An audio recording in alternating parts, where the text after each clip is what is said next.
I think I have this right. Yeah. God, I got to get that new intro. I'm working on a countdown. So after the countdown drops, then I know to go. Because right now I get a little bit of a lag and I need to shut the fuck up. Okay.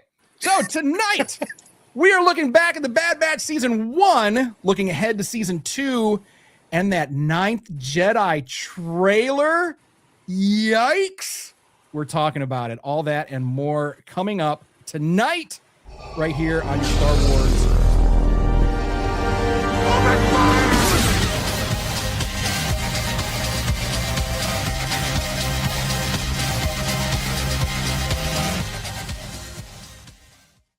And of course, I hit the button too soon, but that's okay. Hey there, Star Wars. Welcome to Star Wars Safespace, your non-toxic, low-sodium Star Wars show that doesn't make you feel bad for not knowing that the Ninth Jedi was the very first Star Wars vision story chosen to become its own full series, and I'm excited about it. We're going to talk about it, so stick around for that. So whether you're a hardcore fan or just a little sportsy curious, this is your Star Wars Safe Space. We are the Circle of Nerds, and we do absolutely love Star Wars, even if we don't always like it. So let's meet the crew, shall we? Hailing from parts unknown, it is T to the Oni. Welcome back to the galaxy, everybody. It's been a while, but it's great to see y'all. Let's get it going. Yeah, coming back from our 2-week hiatus of taking a little break. At least it wasn't 9 months this time, right, Crash? Exactly. All right. And captain of the infamous Parma Flyer, it's Crash. Hey, everybody, we're here. We're moving on with Bad Batch. It's going to be fun, so let's lock in those S-foils and get at it.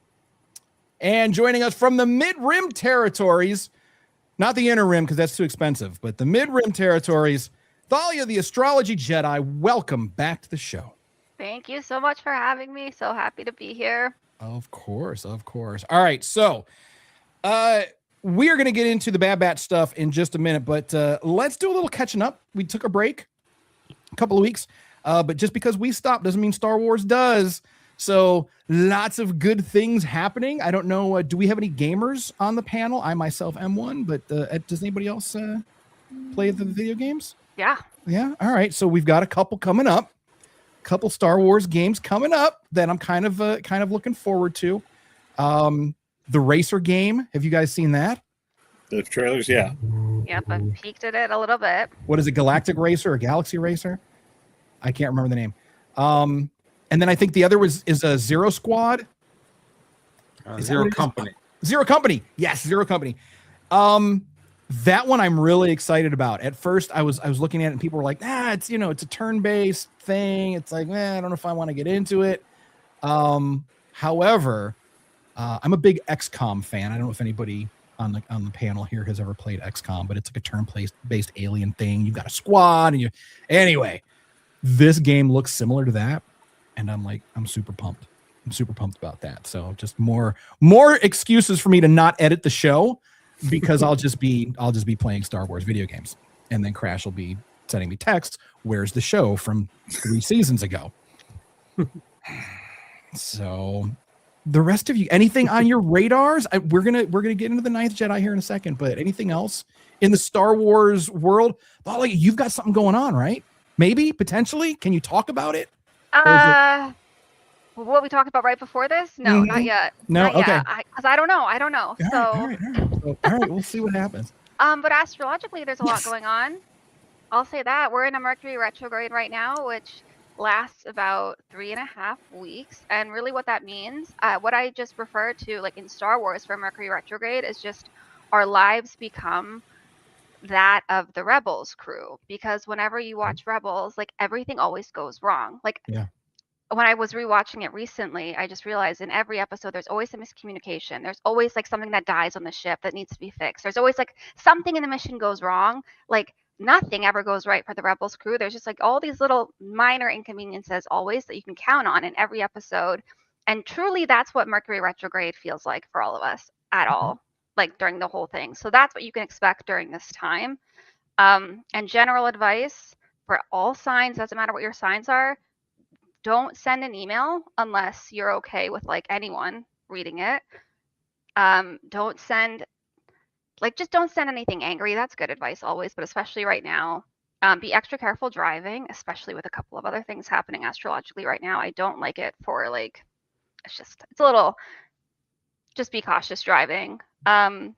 Back up all of your stuff. This is like a really great time to like suddenly lose your entire hard drive of stuff. So keep backups of things. Yeah, and just don't be surprised if people really are not understanding you. Miscommunications are just like so heightened during this time. So are these like, are these the dark times that we're moving into? Because no, oh yeah, gee. Sorry, I didn't. This happens like 3 times a year, Okay. so it's not super rare. It's not like super common, but 3 times a year. I don't love the one that's happening now, but we've been through worse. So it's just be extra careful. Travel delays like more likely to happen right now. Also, if you can avoid not buying anything big right now, and not making a big purchase, don't sign anything right now. Like no contract. Oh, Don't do it if you can avoid it. I mean, like life happens, and sometimes you need to like sign things. sure. That's a big one because I have years ago during a Mercury retrograde, I signed a new lease and it's a new job during the retrograde, which obviously I shouldn't have done. And within like 1 month of me moving into the place, like after the retrograde, like a couple months went by and I finally moved in, I had to move out. The owner suddenly was like, yeah, I don't want you living here. I want to like move back into my place. So I got kicked out. And then the job that I signed during the retrograde, like I agreed to, I was so excited. They sold it to me as like this amazing job. Within a month, it was like nothing of what they told me it would be. And I was like, yeah, that's exactly what retrograde does. So real life experience, don't do it. All right, so just stay home. Yeah. Don't just order in. Don't do anything. Wow, and you're right. That does sound like the Ghost Crew. It's just like everything that could possibly go wrong does. Yeah. But as Star Wars teaches us, there's always hope. There's going to be light at the end of that tunnel, right? Yeah. Like yeah, astrologically speaking. Like I mean, okay. Yeah, this will only last. We have probably about 3 weeks left, so we kind of just started. But I mean, even in Rebels, like even the minor inconveniences that happen, nobody like, for the most part, nobody ever really like they could overcome it. They're just headaches. They're just annoying. Sure. So all of this is just like a little bit more of an annoying time than usual. So nothing's scary. Yeah, I got a little bit called out when I was talking about this on TikTok like a week ago. People were saying like I was fear mongering. It's not fear mongering. I'm just telling you to be prepared. Like, yeah, I wouldn't call it fear mongering. I think it's just preparedness. Yeah, so just stay on your shit. Yeah, which I mean, it's good practice for all times. So yeah, I have multiple books. This is so not Star Wars related, but I have multiple books. It started with a Max Brooks book about it's the zombie survival guide. So, when the zombie apocalypse happens, but within the book itself, there's actually quite a bit of real information. It's a parody book. It's a work of satire, but there's actually legitimate good information there. And then I started collecting all of these like prepper guide books and survivalist guides. And I know how to do some of this stuff from the army, but I just started, collecting all this. And at first people were like, dude, calm down. It's like, relax. It's, the end is not nigh. It's, but it doesn't hurt to have that knowledge and be prepared to go into things with eyes wide open. Right. So it's not fear mongering. It's not all doom and gloom. No, there's good stuff coming. So speaking of good stuff coming, the Ninth Jedi Visions presents, it's I think it was an 8-part series. I think that's coming out, and it's based off of two seasons of Visions. I think season 1 and then season 3 is when we initially got. Is that correct? Yeah. All right. So did everybody see it was volume 1, episode volume 5, 1, yeah. And then volume 3, episode 3. All right. Has everyone seen the trailer for it already? I haven't. You haven't seen it yet? I haven't seen it yet. Oh. I know. Oh, well, no. Maybe we should watch it together then.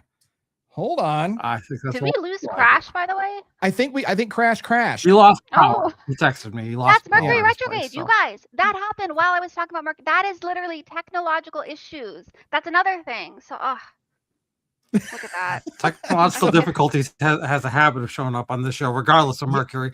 But we've you're not wrong. always said that technical difficulties, that is our special guest. Always. That's So awesome. Yeah, let's it's a pull this retrograde up. signature too. That was that's crazy. Well, I hope he will come back, I'm sure. Yeah, I would love to see it if you want to pull that up now. That would be amazing. Yeah, and I'm hoping. Oh, can you hear that? Yeah, I can hear it. Okay, Yeah, okay, sounds okay. great. Okay. Hold on, let me do this. Let me figure out how to share it here. I'm gonna push this button. We're gonna do share screen, and we're gonna push this button here. I think. No, window. I think it's this one right here. Okay. Yeah, looks great. There All right. you go. Everybody ready? Mm-hmm. All right. Let me know if it's too loud too. I'll turn it Ready. down. All right. Let's do it. 銀河系からジェダイもシスも消えてしまった。宇宙の秩序は乱れに乱れ、恐ろしき戦国の世となっていたのだ。探しているのは共に銀河のために立ち上がってくれる者たちです。新たなジェダイと共に戦ってくれる兵がいなければ。あなたジェダイなの？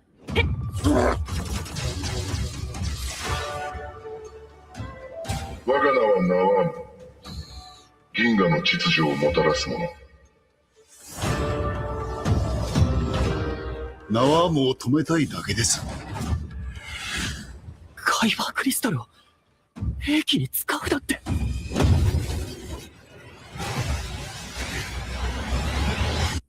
発射。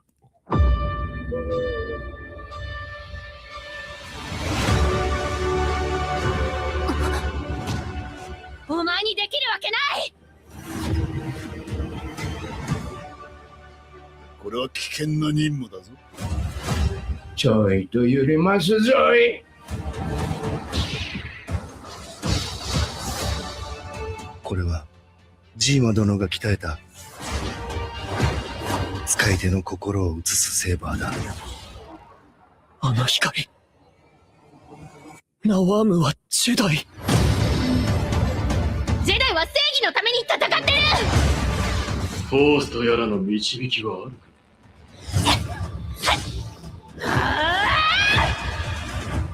そういうお前は正義とやらのために何人殺した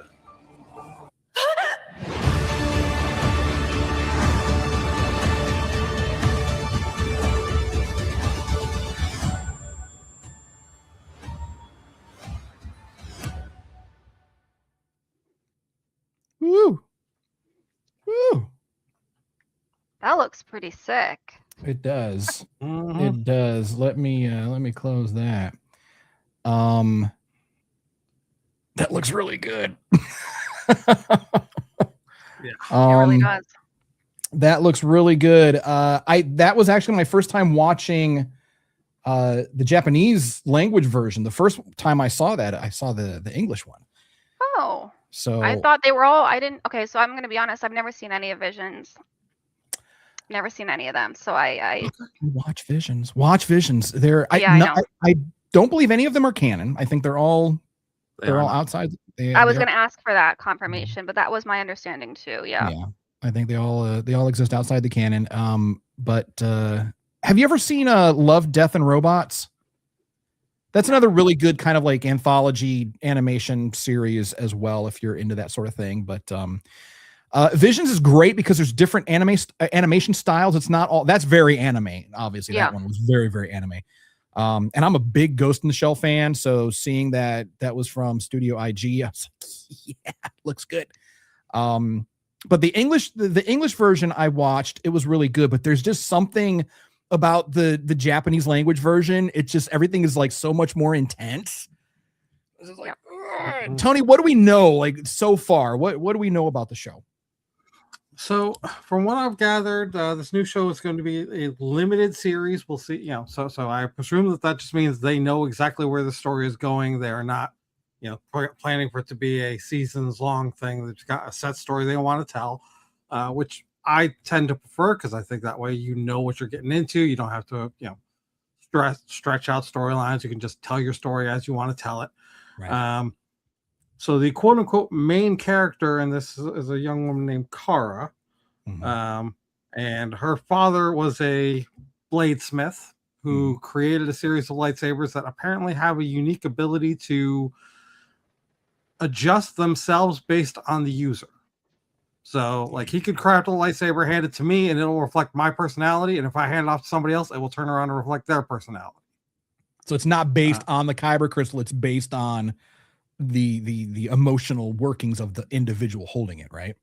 Yeah, that's kind of what I love that. Yeah, like if he handed something to Vader, it's immediately going to go red. If Vader turns around and hands it off to Kenobi, it's going to immediately turn back to blue. Like, it doesn't bleed; it just does its thing. You know what's interesting though about that is, like, I feel like with Vader, depending on, like, it might not be red. Like, just depend, right. Like, depending on like what his day looks like, it might end up being blue again. I mean, you just flickers a little if he's talking to Kenobi. Like, see. Or I would love to have it where, like, Vader, it just turns purple, like it's just boom, right dead center. But or I think the flickering thing, because he's just going to go back and forth and all right, Tony, what else we got for this? I'm very excited. She has her own droid, which is called 49s. It's literally 99-99, who appears to be a cute little creature. He kind of reminds me of Johnny Five. Okay. Just visually. So each of the particular Visions episodes that these characters were brought in from are only about 24 minutes in length a piece, so it's very manageable to catch up on quickly before we get into this thing. And Visions as a whole is, I mean, we've already mentioned it's very anime, but all of them are different styles. One episode to the other. Honestly, what Visions very much reminds me of, if you remember back that far, I know some of us are older than others. It reminds me very much of the Animatrix. Yeah. Look, Thalia is like, yep, nope. I haven't. Sorry, I believe you though. Have you? Are you in any way, like, interested in the Matrix films? Do you? Yeah. Okay. That was like my special interest when I was like way too young for it, honestly. Really? Oh, then you know what? I encourage you to watch the Animatrix. It's the same thing. Different writers, different artists telling, stories from short stories from different, perspectives. But there's one story in there in the Animatrix that I thought was really, really well done. Have you seen all three of the movies? Yes. Okay. Well, and plus there was that really bad fourth one. That's why I said there's only. We don't talk about that. Yeah, I almost literally. I remember like watching it and I just wanting to like actually throw my TV. Like. Yeah. It's right, kind of like it's kind of like the Dial of Destiny and the Crystal Skull. It's just like we'll just pretend like they don't. I didn't see that one because everybody. Yeah. All right. Oh, that's fine. So, but do you remember I think this was in the second one. Once they get down into Zion down there, and there's that kid that follows Neo around like everywhere. Yeah. And how he said that Neo saved his life, and in the Animatrix, his story is told. Oh, and that's it's so cool. I'm seriously getting goosebumps thinking about it. It's such a good story. It's so good. It's the writing for it is great. The animation for it is great. Where do I watch this? That's a great question. I'm not sure. I have like the Blu-ray set. But I'm not helpful. Sure. Yeah, it's not helpful at all. I know. I mean, I could mail it to you, I guess, but no. I feel like there's better ways. I'm sure it's going to be like on Netflix or something. Whoever owns available on HBO, Max, which is formerly HBO Max. Okay. There you go. Okay. All right. Or you can purchase it off of YouTube or Google or any of the others. Yeah, but if you've got HBO already, it's so good. It's so good, especially if you're already a Matrix fan. It's I am. Good. Yeah. Okay. Then you'll love it. Okay.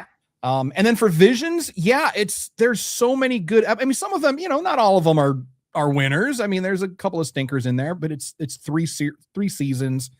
But if you are, I mean, obviously you're a Star Wars fan, so you're gonna love it. So, but you could probably just get away with watching the 2 Ninth Jedi episodes that are in there just to prepare for this. But I mean, this comes out in August, so you got a month to watch them all, and it's worth it. It's so worth it. There's one. Oh my God, there's one. Is it the Ronin episode? It's like black and white with red like highlights. Like that's like the only color in it is red. But it's like, it's very Star Wars. It's very, but it takes place in what looks like an old feudal era Japanese village. So it's definitely going back to the Star Wars roots. It's just so, oh my God. There's like, the dude, and I'm not gonna spoil anything, but the main guy, no he pulls out his lightsaber from like a scabbard. It's like, and as he's pulling it out, it's igniting really slow. It's so good. Sorry. All right. Anyway, you're really building it up, so my expectations are like really high right now. So you know what, the buildup is only here. So wherever your expectations are, it's going to be here, because that episode alone, I think there was a book that spun off from that episode. Wow. Someone, if I'm not mistaken, and I'm mistaken about a great many things, but I think there was a novel that spun off of that particular story. It's so good. It's so good. Just watch it tonight. It's fine. You know what? Let's just kill the show. You go watch it, and then I'm gonna go watch it and rewatch it because it's just so good. But no, we got. I'm excited. Maybe wait for Crash too. But we've got some big storms in the area right now, so he lives like 30 minutes away from me, so he might have got hit by something. Ooh. So okay.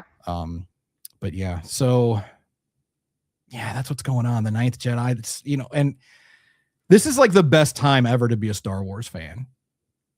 I don't know if you guys would agree or not. What is this from Jeff? Crash is way ahead of you. Okay. So I don't know. What is there anything else that's upcoming that you guys are excited about? So I think we got Starfighter coming up too. And Starfighter. Yeah. Yeah. I'm looking forward to it. I'm trying to not put too many eggs in that basket. Not that I have no fear that's going to be bad or anything. I just honestly, I feel like Star Wars does best when it focuses on non-names. Okay. So when you say non-names, what do you mean by that? Like for example, Mandalorian. Yes, it's Pedro Pascal, but the entire time he's hiding his face.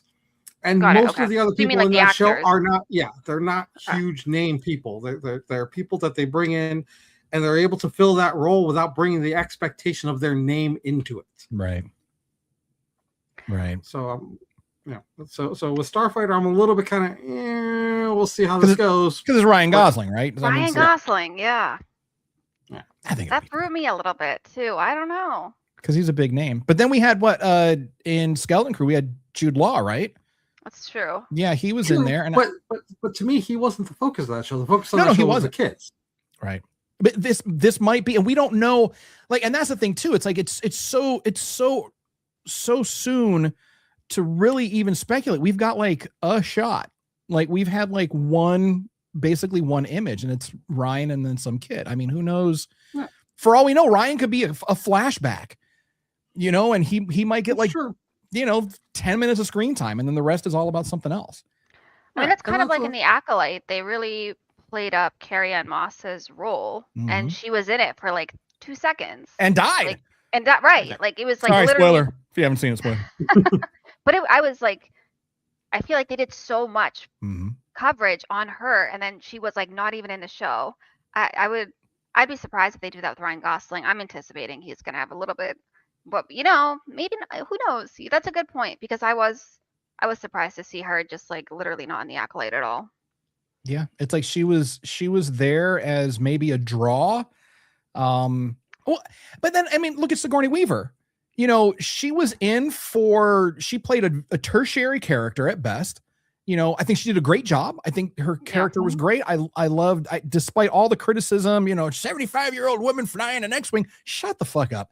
If she's a good pilot, let her be a good pilot. Who cares? That means she just has more skill. She survived. I mean, if she's that old and can still fly, that means she's seen some shit and she's good enough to have survived it. So shut the fuck up. Anyway, So I think with this, with Carrie Ann Moss, oh man, yeah, I mean, and we got little, from little flashback sequences, she was in there a little bit here and there, but maybe they're using like Ryan as a draw, It could be. I mean, we'll see. And again, like unlike the fan base that we talk about, I'm not prepared to say no to this movie before I see it. Like I'm all for, I'm going to give it a chance when it comes out. Yeah. I'm just tempering my expectations accordingly, and we'll see what happens. Yeah, I think that's smart to do anyway. I mean, it's like and as much as we love Star Wars, we do know it's hit or miss sometimes. We can always find the good in a Star Wars project. I mean, I think that's what sets us apart from the Fandom Menace is like, we can acknowledge the bad things and we can say, we don't like this. We don't want more of that. But within a series or a film, there are good things. And we can say, you know what, we do want more of this. So this is what works. This is what doesn't. Give us more of what works. Instead of saying the entire project is crap and that Disney, touched my childhood in an inappropriate place, because that doesn't happen, anyway. So I agree with you. I think, tempering expectations, but, I'm still excited. It's, it's always nice to get a new theatrical release. Absolutely. Absolutely. I think we're all just like on the edge of our seat waiting for Maul Shadow Lord season 2. Like that's all I can think about. Yeah, you're not wrong. You're not wrong. Oh, and I guess there's also rumors, unsubstantiated maybe, I don't know, but rumors that Manny, he may be coming back, at least his character. So Darth Smiley, Chimere, may be showing up again. Oh, so I haven't heard that rumor. Yeah, I just saw that today. So we may not be getting Acolyte season 2, but we may be getting something that spins off of it, which I'd still be fine with. I mean, visually, what is there to complain about? Nothing. Getting more Chimere, like wow. Nothing. Nothing. And that sounds great. I'm so glad that there's like, almost 200 years of time between like him and Poe, so they'll never share a screen. Because I feel like at that point, if the two of them, it's just too much, and then I'm done, and then any illusion of heterosexuality I have is just gone, at that point. I couldn't even do it. That's funny. So that's what's going on. Is there anything else going on in Star Wars news? I think I read a This Day in Star Wars history thing, and it was about a comic being reprinted, and I honestly couldn't care less about that because I'm not a big Star Wars comic guy. But I haven't seen anything, although I've been like a little bit offline this week, so I don't know. But it's all right. You've been away. We've been away. Yeah, it's all right. So speaking of taking some time away, let's talk about the Bad Batch, shall we? Since that's why we're supposed to be here. Blah blah blah. Chit-chatting, but I like catching up with you guys. This is good. I know. It's so nice. Yeah, of course. All right. So it could be argued that, letting something rest, letting something settle and marinate makes it a little bit better. So we watched season 1. We had some insights about season 1. I think that, we were able to see things a little bit differently now having rewatched it and watching things in chronological order. I feel like the theme of family, it was just kind of like touched on a little bit at the beginning, but by the end of it, now we're seeing family. We're going from this military unit with a tag along to an actual family unit, people who care about each other and trust each other. And I hated the Bad Batch when it came out. I know. I remember. I was that guy. Wow. I was that guy. And we did a show. We were doing a different show at the time, and we covered it when it came out. And I just didn't like it. So each week I'm watching it, and I'm like, all right, okay, this is part of the show. This is the job. Let's just go ahead and get it over with. And I was so glad for it to be done. It was 4 seasons, just slogging through 3 seasons. Just it felt like 4, just a slog, just going through it. This time so around, at no point did it change your mind? No, like wow. No, not at all. Okay, not cool. Interesting. Okay. Yeah, not one bit. However, now, throughout season 1, I found myself choked up multiple times. I felt myself feeling things, feeling emotions, like actually like, getting involved with these characters. And at the end of it, man, seeing them sitting on that or standing on that landing pad, overlooking the devastation of Camino, I was like, got me right in the feels. Yeah. So for you guys, what kind of like looking back on season 1, what were the surprises? What were like those standout moments for you? Thalia, go ahead. You're our guest. Go ahead. So I gotta be honest, I haven't rewatched the entire first season, but That's okay. to prepare for this, I did watch like as many of like season 1 recaps on YouTube. I watched Sure. those. I also rewatched just the first episode of the first season today while I was making dinner, and it was funny because you said like the show made you emotional. And I was literally cutting onions for something I was making in dinner. And I was like, thank God I'm cutting onions right now because I would be tearing up anyways. Like, I was surprised at how, like, my memory of Bad Batch, my most recent memory of Bad Batch is season 3, obviously. And I was surprised at how clunky season 1 felt. Like, I mean, it's just the first episode, but I was like, wow, this is a lot like clunkier than I remember. And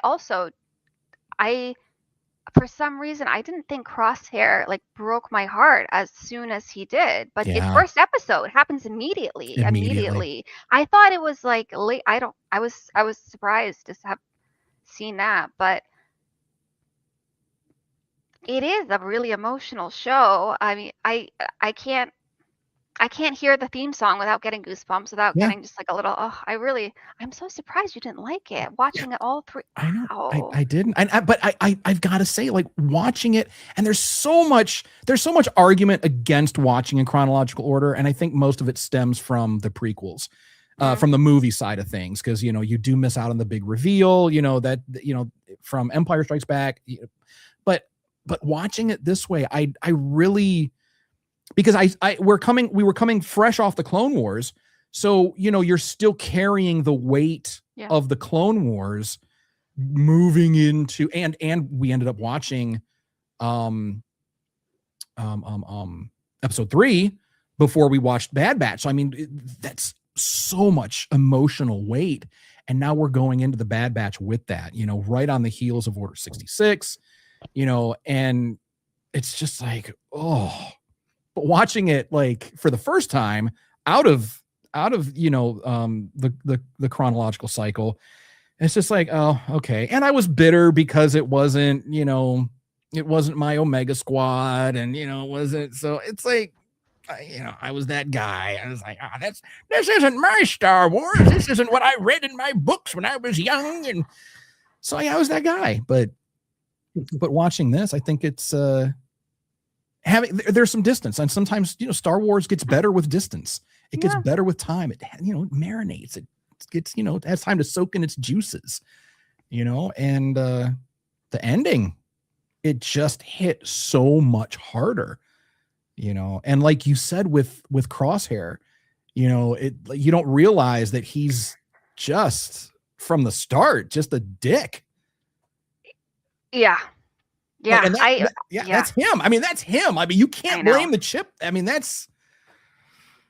See, we talked about this last time. I don't buy it. What don't you buy? This honestly, the biggest problem. Like, I enjoyed the show. Don't get me wrong, but the biggest problem I had with the show is I don't believe Crosshair. Oh, okay, that's fair. Like in the very beginning, like we see that the Empire says, yeah, he's got his chip, and we're going to tweak it to make it worse. Mm-hmm. If they went through and did that, what would possibly compel him to take it out? Like it does. I don't buy it. It doesn't make any sense. I'm glad you brought this up, because as I was watching all the recaps on YouTube, again, exclusively to season 1, I was like racking my brain. I was like, do we ever get resolution on that issue specifically in season 2 or 3? Like, do we ever get like hardcore receipts that like he's not making this up, that like it's fully gone? And I like couldn't remember. And that's good. That's good that you can't remember, because as we go forward and watch. I know that there's like there's a key by his head at one scene, like in his. Yeah, he got hit with the engine. Right. So did that? Right. Was the chip removed? Like, I don't even remember. Like, I have really, really bad PTSD. Like, so my memory is sometimes just complete garbage, which is sometimes great because then it's like, oh, I get to experience something again for the very first time. This is awesome. But then some, I can't remember where my keys are, my phone is. Anyway, but with this, I don't remember if the chip was basically just obliterated or if it was physically taken out. I don't think it was taken out, and I don't think he took it out. I think it was just damaged. We never see him take it out, but his claim to Hunter is he took it out a long time ago. Right. Which at the time when they have that conversation, the thing with the engine wasn't that long ago. Right. So did he take it out, or was he just talking shit to hurt Hunter? I think he's just talking shit. Right, and there's also obviously the scene, like you said, where they like show them intensifying it. Like I remember that being like really emotionally distressing. I really hated watching. Turned it up to 11, like it was. Yeah, that was cruel. That was just. That cruel. that was like sickening. But then then he says like I've had it gone forever, and it's like what do you mean? But it's like it's like the chip is supposed to inhibit, certain behavior. We see that obviously it doesn't work. Yeah. It's not foolproof. We've got Cut LaQuaine to prove that. We've got Wolf, Rex, and Gregor. Rex fought hard. He fought hard when Order 66 happened. We saw him. I mean, poor guy. I mean, holy shit. But there has to be a foundation there. Like Crosshair wanted it. Crosshair wanted to be the person that he ended up becoming, or at least in the moment, that's what he thought that he wanted. He wanted to be the good soldier who followed orders. Him and Hunter, they were always at odds anyway, even before Order 66. The two of them were always button heads. So, yeah, I don't know. And I don't remember seasons 2 and 3 enough. I remember like the end of season 3. But I have blanked out. I remember some other things that happened. We won't spoil it. And you brought that up in the other TikTok video that you had posted. The video of, when you wake up today, and that video that you made, Thalia. Mm-hmm. Which one? The one where I don't remember what I made. Yeah, you were talking about all these wonderful things that happened. Oh yes, yeah. yes. Oh yes, obviously. That's funny. Yeah, I know. I was like, no, that's no, don't play with my emotions. I know. I mean, that was a perfect day, right? Like it was. It was Hope Core. It was Hope Core. It was hardcore Hope Core. And I want it to be true. I want Dave to say psych. No, I know. No. But I don't know. So we'll see what happens. It's not looking good. It's not looking good. It's really not, right? It's really not. I think it's kind of over. No, or we're gonna get him in live action. We're gonna get him. He's gonna show up in live action. Watch. He's gonna be in Ahsoka season 2. He's gonna be there. He'll be an old man, but he's gonna be there helping to get everybody back. Dave, I know you're listening. We know we're watching. Yeah, we know you're watching. I know you're watching. If you're watching, and we know that you are. Please bring him back. Bring him back. No spoilers, but everyone knows who we're talking about. Maybe. But yeah, he's gonna help. But inadvertently, he's gonna end up bringing Thrawn back. So I mean, it's like, he's gonna bring everybody back at the same time. Because if we're gonna save everyone who's trapped now, that means Thrawn's coming back. Oh man. All right. Anyway. All right. So Tony, for you, sir, surprises, like those really big, impactful moments from season 1, the stuff that's sticking with you. I mean, again, so my whole thing with Crosshair, and again, I don't understand. Hold on, Boba Fett Brian, how are you? We're doing great. Thank you for joining us this evening, Boba Fett. Oh, is it Brian? Yeah, it's Brian or Brain. I don't have my glasses. That is Brian, right? Am I right? Boba Fett Brian? Brian. All right, thank you. All right. Tony, please continue. So beyond the thing with Crosshair and the chip, I just don't understand his motivations at the end. Like to stay? To not join them? Yeah, like he's already like just by letting them live in the first place, he's already made himself an enemy of the Empire. Yeah. True. And they left him to die, like straight up. Yeah. I mean, they didn't just leave him to die. They tried to kill him. Yeah. By blowing up the whole thing.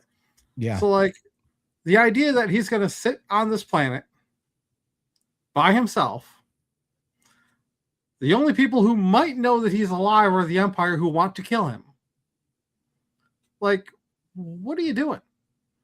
I mean, at a bare minimum, like, I would say, hey, like let him play along like he's willing to go with them just to get off the planet, and then he can separate from them later.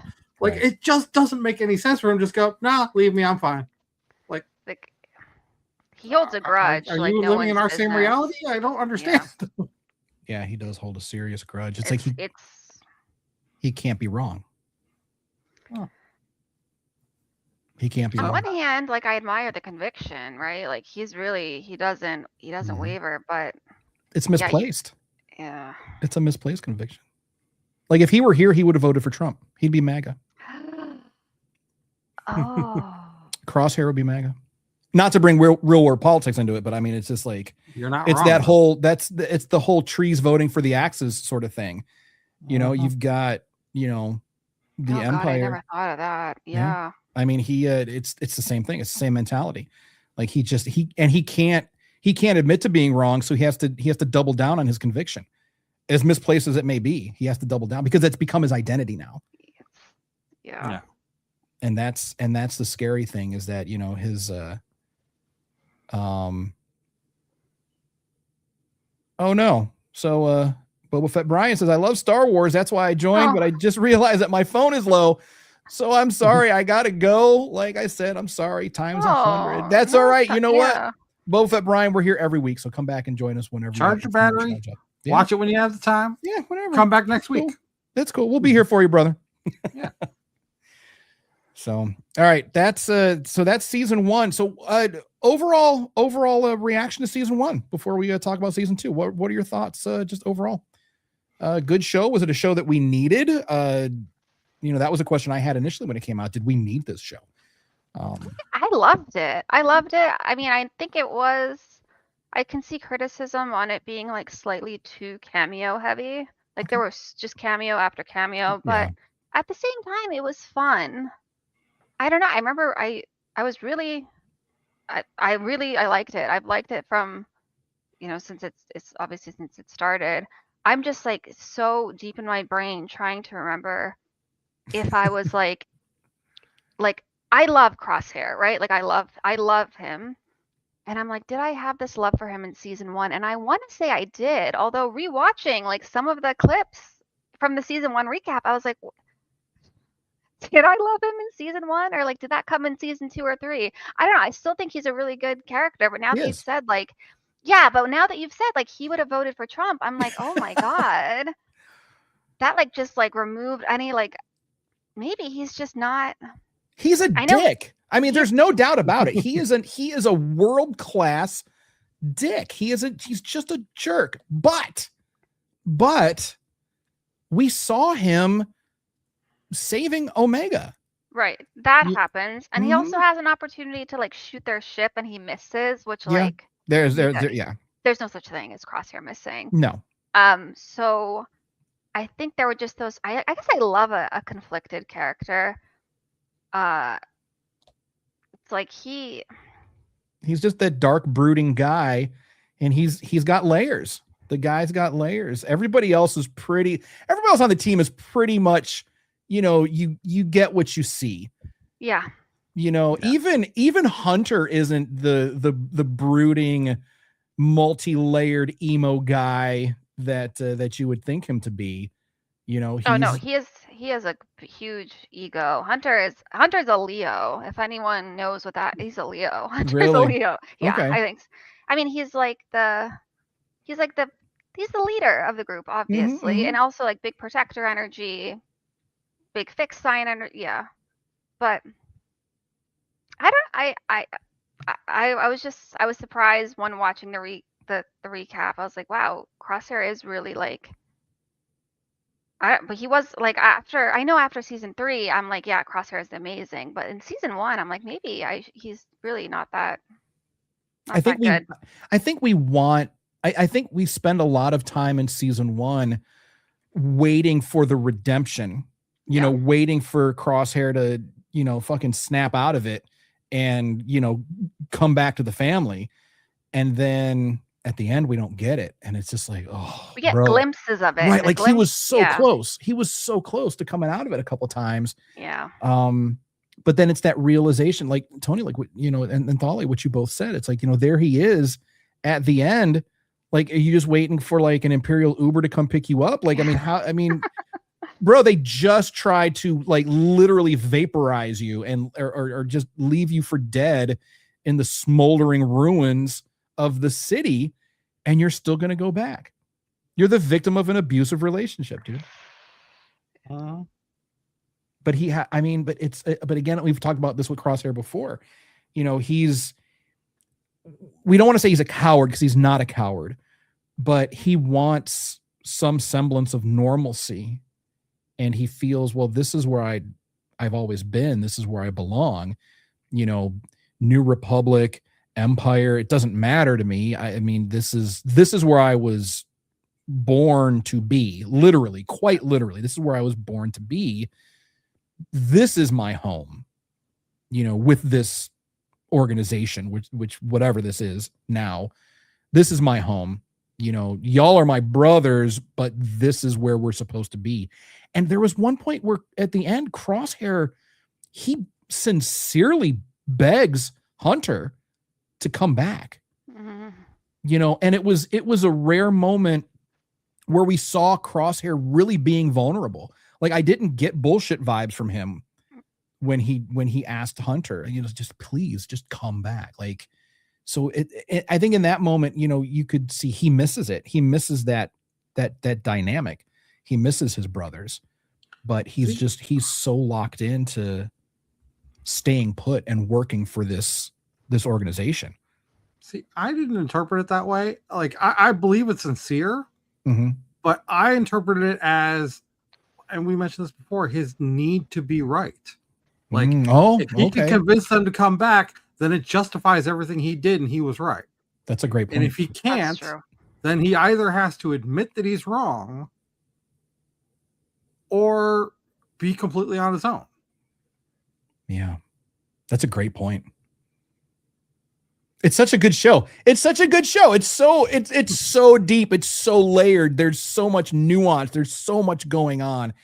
And Thali, I love what you said about how the first episode felt a little clunky to you. But yeah. I think that I don't know if that was intentional or not on the side of the writers, but they were clunky. They were, the batch themselves, they were clunky. Omega was clunky. Everybody was trying to figure out, where the fuck do we go now? Where do we fit in? Yeah. And at the end, they're starting to like maybe find their stride. Yeah, it was really weird. And of course, my first time watching it, I don't have a memory. I don't remember being like, this is clunky, this is weird, this is slow, this is like sticky. The dialogue is really like weird. They do it in a way, of course. They're reintroducing these characters. And it's so crazy to see that now that I've watched the 3 seasons, and to go back and just do season 1, episode 1. I was like, God, this is like, it's like the language is like, they're speaking slowly. They're like, I'm Hunter, I'm Omega. Like, it was so, I was like, wow, this is really, and they repeated, oh, they're genetically modified, or like their DNA has been modified. Like, they said that several times. And it brought me back a little bit to the Mandalorian movie, where just like Rada is just continuously like, my father, Jabba the Hutt, my father, Jabba the Hutt. Like, what, like that's what it, but I guess, yeah, when I was watching, I don't remember thinking that, but now watching it again, I was like, what the heck? This is weird. But so now you got to go back and watch season 1, or just stick with the recaps. Definitely. Well, I need to rewatch season 2 and 3. Although I remember crying a lot in season 2 and 3. So. Well, we're about to watch season 2, so just watch it. I know. Yeah, watch it together with us, and then and then come back on next week and we'll recap. So speaking of season 2, season 1 built the family, and it was great watching it.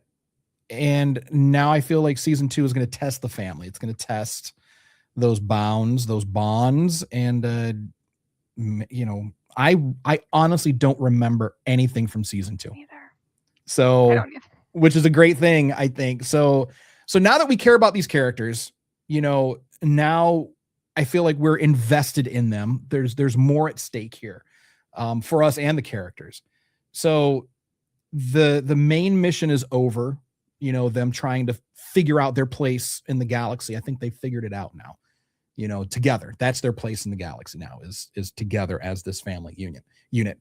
So in season 2, what are we looking forward to? What are our biggest hopes? What are our concerns, predictions, expectations? What have we got? What are we thinking? Thalia? I mean, I want more answers on Crosshair.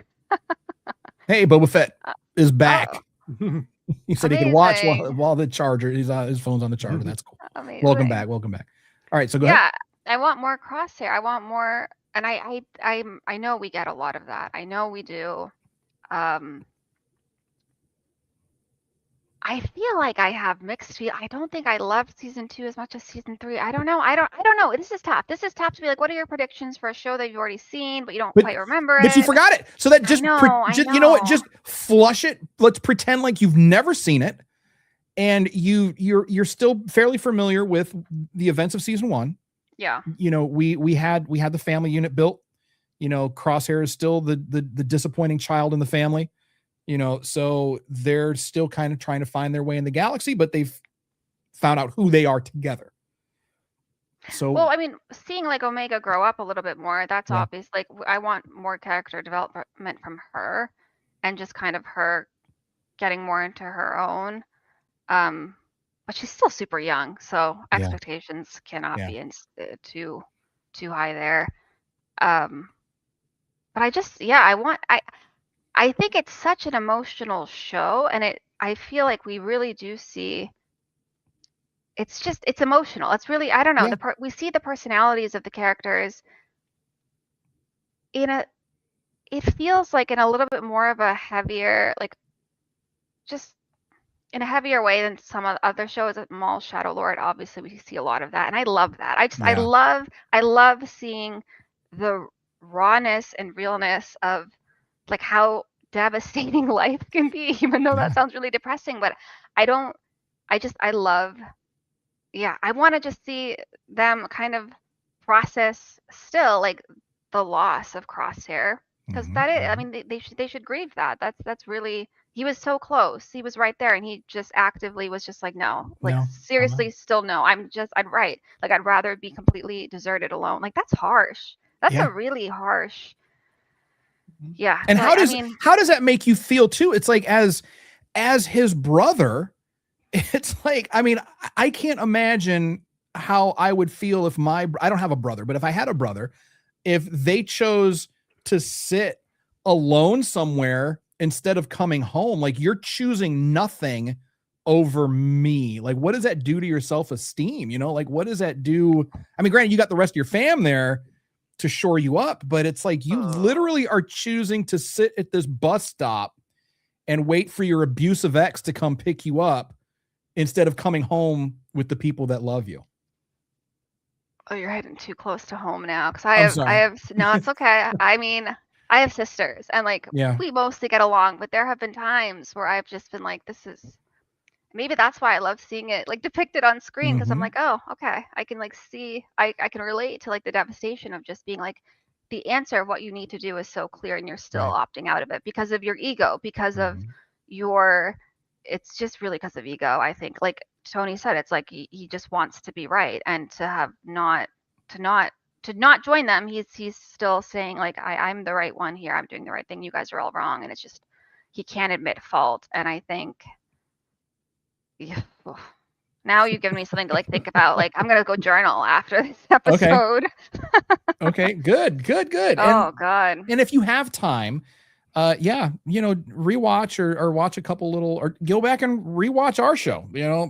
Actually, our show, it would be quicker if you just rewatch season 1, because we talk too damn much. So it's just, We do. instead of watching us talk about one episode for an hour, you can just go back and watch. No, I think I do need to rewatch season 1 now. I do. But like you said, there's more emotion there than I think the show gets credit for. Yeah. There's more connection, because now we're seeing clones outside of the way that they're outside of combat, outside of war. And again, the only time we ever really got a glimpse of that was, with my boy Cut LaQuaine, but even that was just like just a brief singular moment in time. But now we're getting it, in 3 seasons, and everyone's a child in this, even our boys, they're kids. Yeah. That are growing up now with their sister, which is so fucking cool. I think it's awesome. Tony, So have you seen season 2? No, I have not. Not at all. Never So seen this it. is so I'm looking forward to fresh. this. Fresh So meat. here's the thing: is honestly the thing that I have enjoyed most about this particular show so far isn't as much the characters as it is the world and galaxy building. Because it's showing us a time that we haven't really seen anywhere else. Right. Like in particular, like the episodes on Ryloth and seeing how that's all going. Like seeing the Republic turning into the Empire and seeing the obvious slide into fascism. Yeah, in real time. Yeah, and again, I'm not gonna drag in real world politics into this, but like it's fascinating seeing some of this. And I mean, listen, this was an entire season of a Star Wars project. There was not a single lightsaber ignited in the entire thing. Woohoo! Yeah. Like this is like honestly, this is what I wanted a lot from the Clone Wars. Well, episode 1, And I love they Clone Wars. have Kanan with his lightsaber, just like Bruce. Yeah, That's true. But- That's true. Briefly. I mean, briefly, just to briefly. be like really technical, but Sure. no, you're right. We Yeah. we don't see it really ever. So like this is like every year, every season we talked about Clone Wars. I was saying I want the clones. I want their story. I don't like. Don't get me wrong. I love Ahsoka. I love Obi-Wan. I love Anakin. I love all that stuff. But for a show that was called the Clone Wars, I wanted to focus on the clones. Mm. Yeah. And this show is actually giving me that. So I really, really like it for that purpose. That's a great take. That is a great take. So that's what I'm looking forward to. Like, obviously, yes, I want to see more character development and growth. I want to see, in particular with Omega, because there's so much we don't know about how she was created. Right. I mean, like, or even why. it's great. Like how or why? Why was she created? Was she created intentionally as a female? And if so, for what purpose? I mean, like, to me, that there's a couple of potential obvious answers to that, but they don't necessarily add up, and we're not going to get those answers anyway. So Right. I mean, it's fine. Boba Fett Brian wants to know, so what show movie are we talking about? Or are we talking about the whole series? So we're just talking about season 2 of the Bad Batch, what we're looking forward to. We're talking about, looking back at season 1, because we're getting ready to watch season 2, rewatch season 2 of the Bad Batch. Tony's going to be watching it for the very first time. So that's what we're talking about right now. I'm sorry, Tony, please continue. Please. No, you're good. So I'm very curious to hopefully find out more about that. I'm not sure how many answers we're going to get, considering that all the people that know those answers are presumably dead. And if they're not dead, they're under Empire control, and see how well that works out. So I mean, we talked a little bit about this before. Obviously, the other characters among the original Bad Batch are fairly one note. Crosshair being the exception to that. That being said, it's still fun seeing them kind of grow into their familial roles as opposed to just their soldier roles.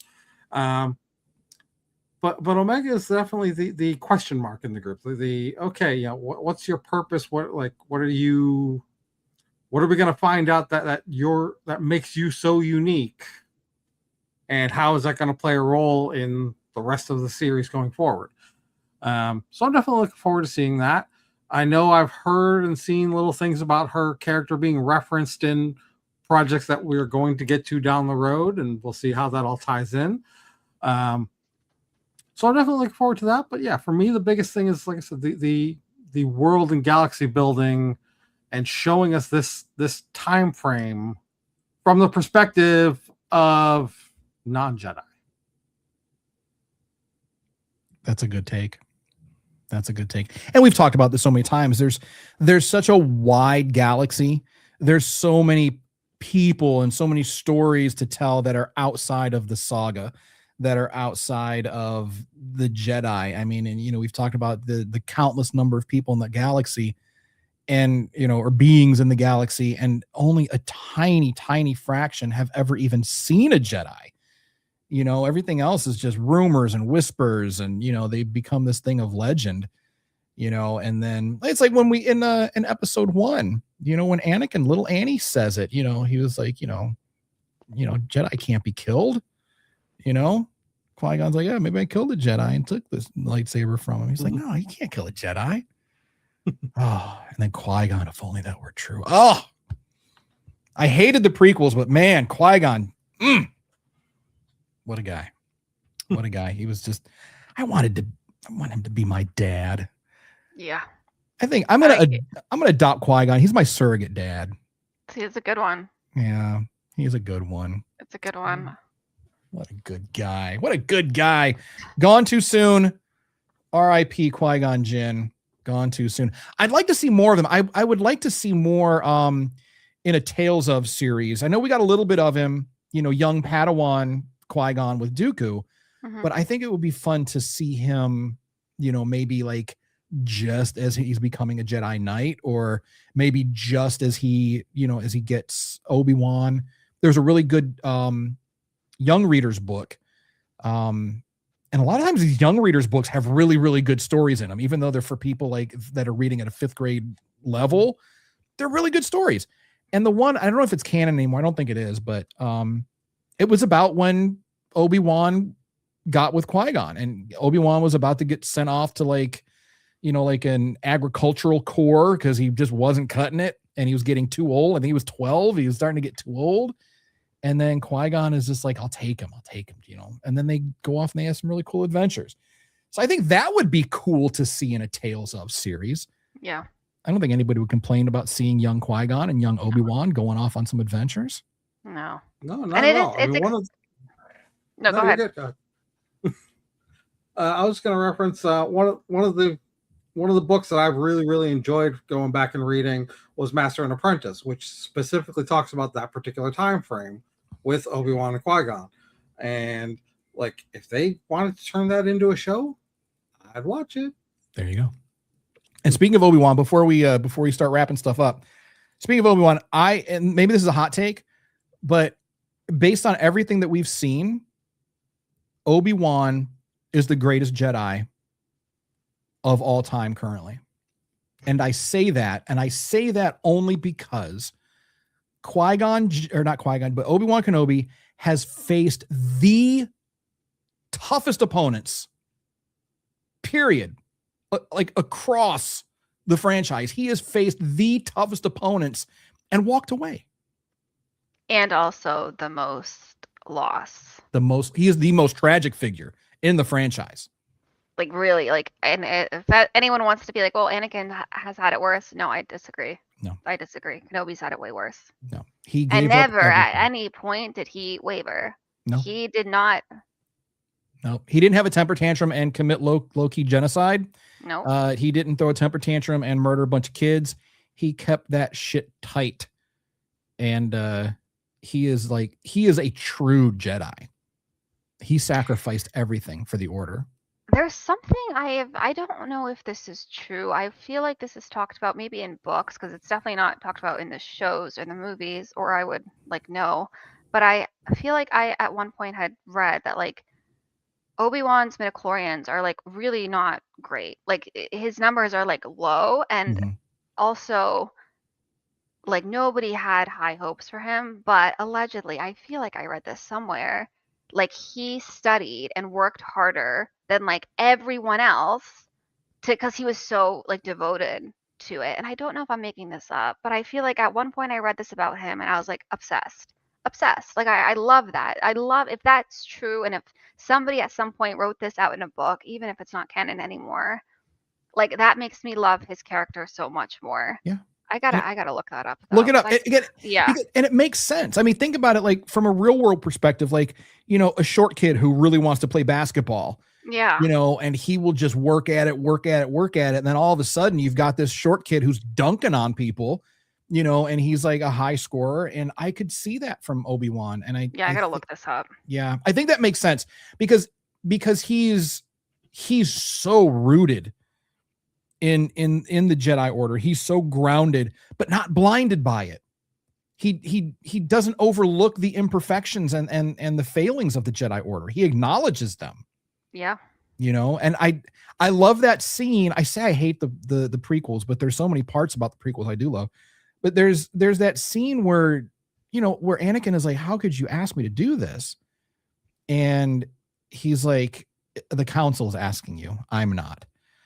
Like just to let Anakin know, it's like, brother, I still love you and I wouldn't ask you to do this, but at the same time, you know, I'm loyal to the council, you know. So yeah, Boba Fett Brian says Obi-Wan soloed Darth Maul after his master died. Easy peasy. Yeah, Obi-Wan has. That was quick. That was a quick, like it was. It was, but you know, and again, oh man, you are so right.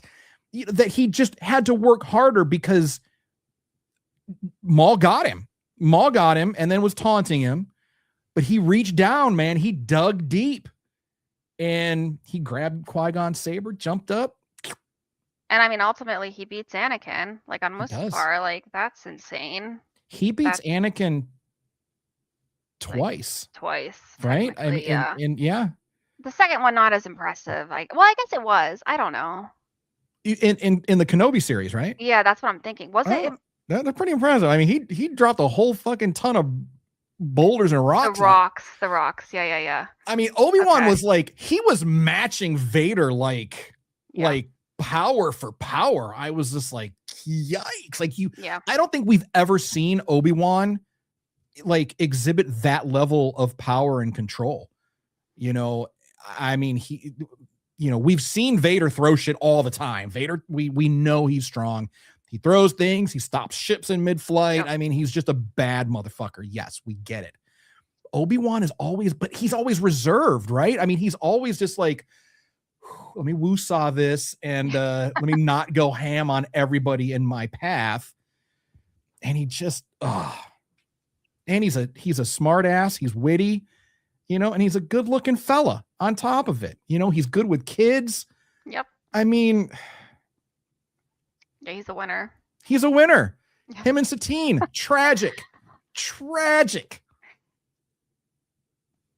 And the fact that he said like he would have left the Jedi Order if she had said it. I cannot emotionally recover from that. Never. Star Wars is the best. Like it's just and it's the cartoons. It's the cartoons that kill us, right? It's like these are the things that just wreck us emotionally.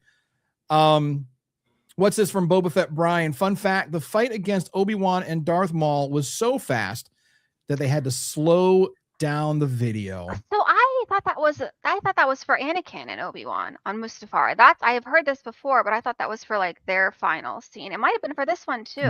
Might have been. I don't know. I have definitely heard this before though. This is true. And I just saw last summer I saw Ewan McGregor at Fan Expo. He did a little talk and he did bring that up. They said that they had to slow they had to slow it down. I don't remember the scene though. That would have been helpful. I thought it was against Anakin, but maybe it might have been that one. The I mean, one I have against to Anakin say, is more well known for having been slowed down, but there were parts of the Maul one that they had to slow down as well. Oh, perfect. Thank you for Although, checking. to be fair, it's less about, in particular with the Maul one, it was more about the technology of putting in the lightsaber effects and whatnot because they were moving so fast. It's like back then the technology wasn't as good, so to try and keep it clean, they had to slow it down a little bit to keep it flowing better. Yeah.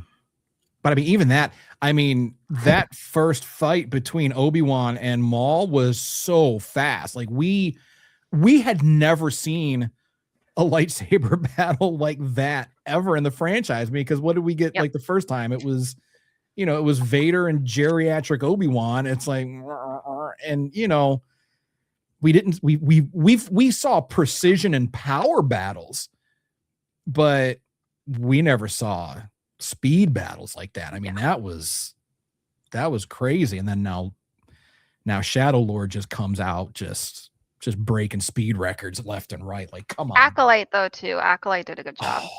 That was impressive. I think honestly, up until Shadow Lord came out, and maybe people want to fight me in the street on this, but I think Acolyte probably had the best saber battles in the franchise.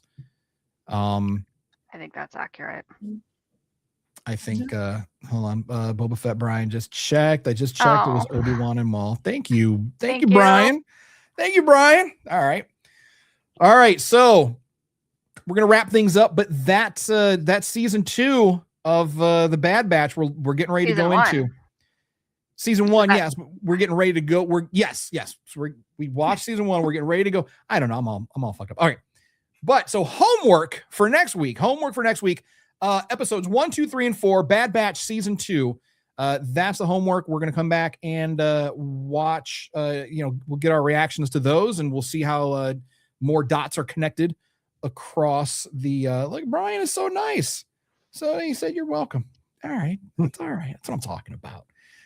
So we're going to connect some more dots and get into that. So if you want to follow along with us, of course, check us out on all of the social medias at the SWS show. We're everywhere. We're not as active as we should be. That's my fault. Sorry. Thalia, tell them where they can find you. Yep. I'm Astrology Jedi on Instagram and on TikTok. No YouTube at this time. Okay. So just IG and TikTok, but same handle, Astrology Jedi. That's so much more manageable. You just got a couple of platforms. I don't know. We have 6, and it's just like 6. It's a chore. Yeah, because you have Facebook, and so you do X also. Yeah, I mean, what else? I guess we do X. What's the other I two? guess. We've got YouTube, obviously. Yeah. So That's Facebook, 5. Instagram, X, TikTok, YouTube, and maybe it's 5 then. I thought technically there's a couple different groups within Facebook, but yeah, we have Pinterest. I guess Pinterest doesn't really count as I just post stuff on there from time to time. So I guess that doesn't count. All right, but the 5. So we're on the 5, and that's it. It's just we need a social media manager. So that's going to do it for us. Thank you, Star Warriors, for joining us. We know that you could be doing anything anywhere else, but you chose to spend time with us. So thank you so much. We appreciate you for that. And as always, special tip of the hat to all of our active duty service members and veterans out there for doing what you do. Stay safe, and thank you for all of your sacrifices. So, and of course, we're going to be back every Friday night ish at 8:30 Eastern, YouTube and Facebook. If you like what you see, and you want to have a safe space to talk about Star Wars, join our safe space community on all platforms at the SWS show. Drop your thoughts, theories, hot takes, and comments. Tell your friends, tell your enemies, and join the safe space. And if you want some of the sweet, sweet merch that we got right here, head on over to our website, circleofnerds.com/merch. And I think I have a thing for that right here. There you go. Hey, fancy. And that's going to do it. You guys got anything on the way out? I just got one thing for those of you here in America. Be safe over this weekend. Have a good time. Enjoy the fireworks displays. Please be careful, because if you lose a hand, it's not like it is in Star Wars. You don't get a cool prosthetic like that. Okay. Very true. Although they're doing amazing things with 3D printing, but still, don't Not risk there it. yet. Don't risk it. And it's going to be fucking hot. Yeah. It's going to be Mustafar hot It is. everywhere. So please take care of yourself. If you've got any family members, check in on them.